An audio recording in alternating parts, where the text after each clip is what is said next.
Let me ask you, you're being critical of President Obama's posture towards Russia, but President-elect Trump seems to have a friendly posture towards Russia, one that must upset you given the fact that you've long been suspicious of Vladimir Putin. When President-elect Trump called you to discuss the nomination of General Mattis for Secretary of Defense, which will obviously go through your committee, did you raise your concerns about Russia to him? No, because it was a brief conversation, and he mentioned that he was that General Mattis was going to be his nominee. There was not a conversation. But look, Jake, what's happening here?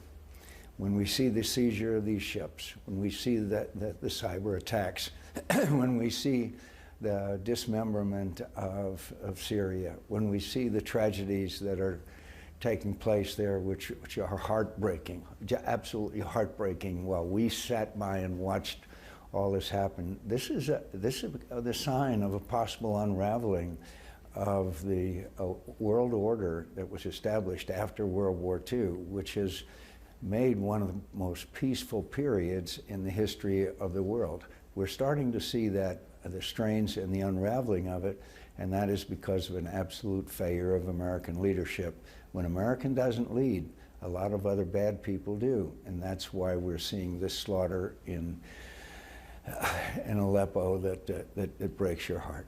I understand that you're critical of President Obama on this issue, but are you not even more concerned about the fact that President-elect Trump seems to want to be friends with Vladimir Putin? I haven't heard him ever criticize Putin, ever. Have you? No, I have not heard him criticize Putin. I think reality is going to intercede at one point or another just because of the Russian activities.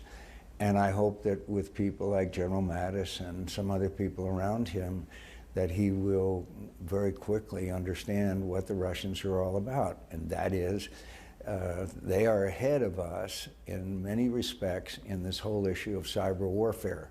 So we not only need a select committee on exactly what they did in this case, but the whole issue of cyber warfare, where we have no strategy and no policy, because it is one of the areas where they have an advantage, perhaps the only area where our adversaries have an advantage over us.